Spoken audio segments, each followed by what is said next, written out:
aksi yang pada hari ini merupakan aksi yang sangat penting di saat kita... Saudara-lun, sejumlah aktivis dari Kesatuan Aksi Mahasiswa Muslim Indonesia atau KAMI Aceh melancarkan aksi di depan kantor Gubernur Aceh Senin 22 Mei 2017.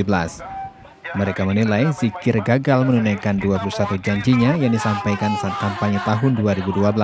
Padahal dengan janji-janji tersebut, mantan petinggi KAM ini berhasil menjadi gubernur dan wakil gubernur Aceh periode 2012-2017.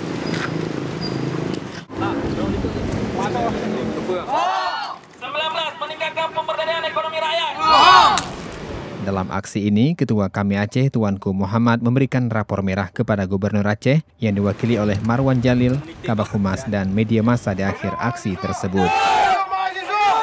Jadi jangan sampai setelah janji-janji telah diucapkan, pemerintah Aceh di bawah pimpinan Zikir, Zaini Abdullah dan Muzakir Manaf lepas diri terhadap 21 janji ini.